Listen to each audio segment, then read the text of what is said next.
Ahojte, vítajte opäť pri ďalšej recenzii na knihu Nové pravidlá marketingu a PR. Dovolte mi, aby som sa vám predstavil, ja som Patrik Popelič a pre tých, ktorí ma ešte nepoznajú, som spoluzakladateľ blogu mladýpodnikateľ.sk. Podporujem a šírim myšlienku podnikania a zaujímam sa o literatúru a knihy, ktoré sa týkajú podnikania. Čítam tieto knihy a robím na ne recenzie, aby som vám vedel odporúčiť, že ktoré vám pomôžu podľa toho, v ktorej časti podnikania ste. Dneska som dočítal presne túto knihu a chcel by som sa podeliť so zážitkami z čítania tejto knihy a chcel by som vám ju odporúčiť ako čítanie.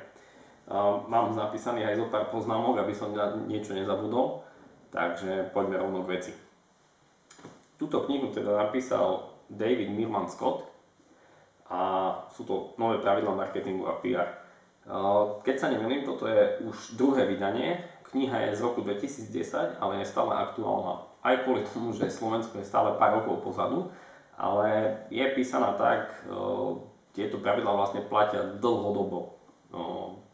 Sú tam presne spomenuté veci, ktoré kedysi platili, ale dnes už marketingu neplatia a treba sa presne riadiť podľa týchto pravidiel, ktoré tu sú spísané, a ak sa ich budete držať, tak sa vám bude dariť určite v podnikaní.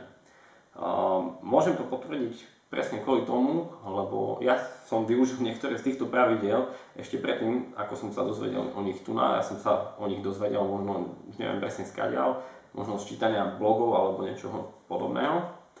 A minimálne to, čo tu spomínajú, je písanie blogu na problémy, ktoré zaujímajú vašich zákazníkov. Toto som ja aplikoval do svojho biznisu a mne sa to pretavilo do toho, že sa mi darí s mojím e-shopom.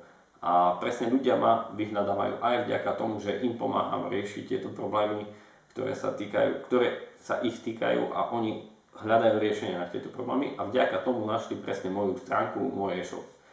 Takže poďme ďalej k veci, priamo ku knihe. Táto kniha by som ju neodporúčal určite hneď začínajúcim podnikateľom. Tým odporúčam inú literatúru, ale toto tu je už kniha pre podnikateľov, ktorí aspoň nejaký ten rok podnikajú, aspoň rok a chcú sa nejak viacej zviditeľniť a nevedia ešte presne, ako to spraviť. Podobná kniha, na ktorú som robil aj recenziu nedávno, je Roztoč to. V podstate Gary Vaynerchuk napísal túto knihu a je kratšia, je tak stručnejšie písaná, jednoduchšie. A táto kniha Nové pravidlá marketingu a PR je skôr také rozšírenie týchto pravidel, ktoré spomínajú, ale zhodujú sa vo veľa veciach. Proste to isté, čo bolo aj písané v knihe Fialová kráva. Staré pravidlá marketingu už nefungujú. Televízia, rádio, všetky reklamy v týchto médiách, letáky a hlúposti, billboardy, takto sa už reklama nerobí. Dneska sa robí reklama úplne ináč. Čiže v tejto knihe sa najprv dozviete, čo už nefunguje a prečo. Dozviete sa, prečo by ste mali blogovať, točiť videá, využívať sociálne siete, ako komunikovať s médiami, aby o vás písali. Toto je najprv, že prečo by ste to mali robiť, a druhá časť je, ako to spraviť. Dostanete v tejto knihe konkrétne návody, ako pristupovať k jednotlivým typom alebo druhom reklam. Nielen reklam, ale ako písať presne ten blog, ako točiť videá, ako pripraviť landing pages, ako robiť audio podcasty. Ďalej, musíte pristupovať vlastne k celému vlastne problému. Potrebujete určite mať vlastný web. Na tom webe musíte dávať informácie, ktoré zaujímajú vašich čitateľov. A tým, že každého človeka zaujíma nejaká iná informácia, tak vy musíte pripraviť pre jednotlivé skupiny týchto zákazníkov potenciálnych nejaké texty, nejaké tie landing pages, proste musí to nejak podeliť na tom webe. Nemôžete písať proste všeobecne pre všetkých a posielať všetkých na tú jednu stránku, lebo takto to nebude mať efekt. Vy potrebujete vytvoriť jednotlivé podstránky pre tie skupiny a tam ich musíte posielať. Ďalej. Samozrejme, sociálne siete. Nevyužívajte všetky sociálne siete, tých je strašne veľa. Môžete využívať, niekomu proste stačí využívať, ako napríklad ja využívam Facebook a YouTube. Nepoužívam ešte ďalší LinkedIn, Twitter a tak ďalej. Tieto veci nepoužívam. Používam iba to, kde som ja.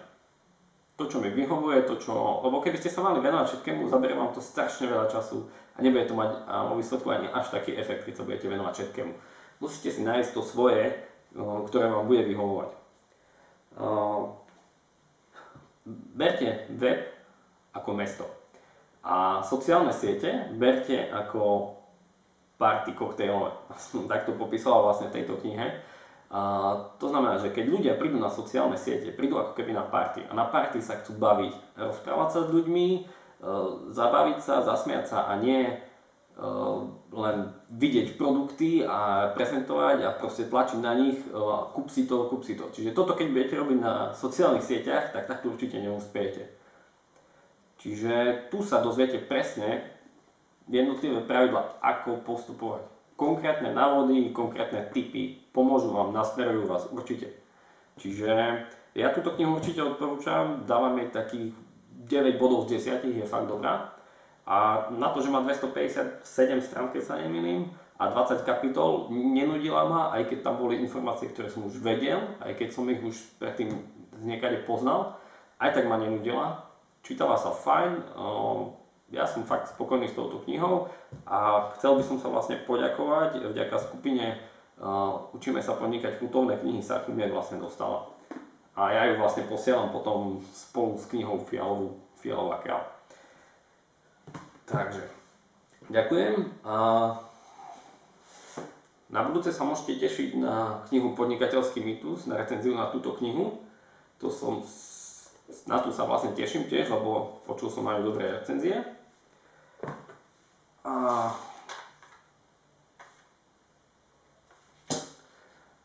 to je vlastne všetko.